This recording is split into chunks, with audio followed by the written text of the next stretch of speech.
Digital Colonialism in 2025. When AI jobs reinforce global injustice. In 2025, when the world is supposedly more connected, aware, and equal than ever before, a silent but aggressive form of exploitation continues to thrive, and ironically, it's dressed up as progress. I'm referring to the global pay disparities in freelance AI jobs, particularly within projects like those offered on platforms such as Braintrust, where your salary is not based on merit, experience, or skill, but your passport.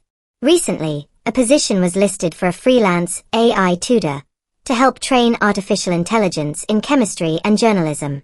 The job description was inspiring, a promise to contribute to cutting-edge projects, to improve AI's reasoning capabilities, and to ensure ethical standards in technology. But scroll down to the pay scale, and you see a dark truth. USA. $29.35/HR. UK, Ireland. $18.23/HR. Germany, France, Sweden. $18.23/HR. Albania, Poland, Greece, Italy, Romania. $11.17/HR. India, Vietnam, Philippines. $4.11/HR. Nigeria, Tunisia, Zambia.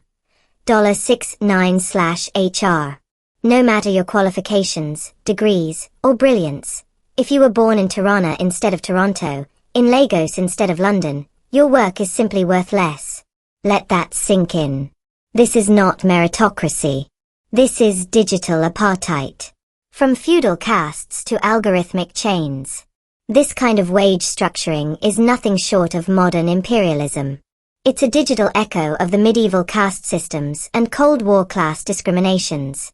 Remember Jansen Korea's Imperial Korea? If you came from the wrong background, no matter your intellect or strength, you couldn't serve in the military. Or communist-era Albania, where if you got a low mark in geography, one ideologically dangerous subject, you weren't allowed to live in the city. Now, in 2025, you can have a master's in journalism, speak 5 languages, train AI systems used by millions. But if you're based in a country arbitrarily marked low income by a tech giant, your labor is automatically devalued. Welcome to Neo-Colonialism 2.0, where borders still determine worth, not humanity. Freelancers. The new digital working class. These platforms are increasingly built on the backs of freelance workers, most of whom are highly skilled, multilingual, and overqualified.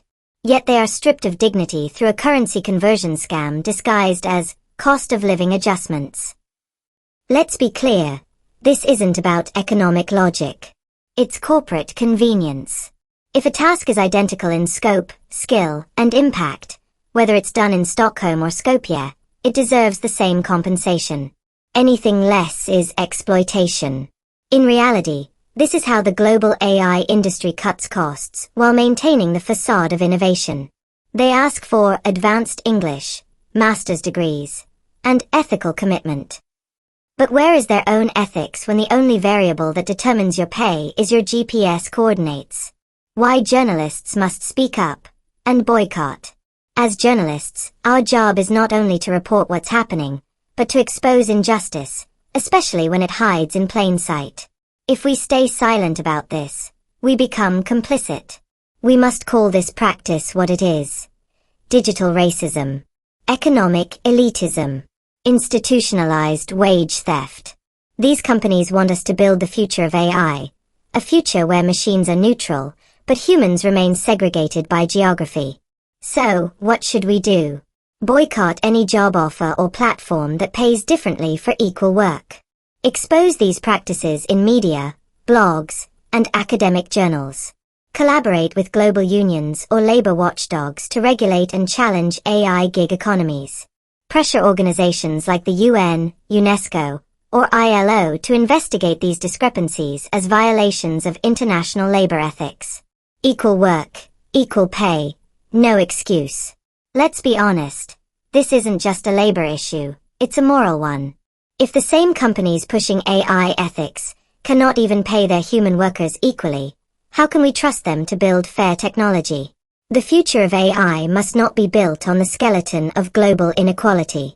If we truly believe in justice, equality, and progress, we cannot allow algorithms to inherit the sins of empires. It's time to rise against this new system of click-based colonization. We are not cheap labor. We are skilled minds. And we demand to be treated as such.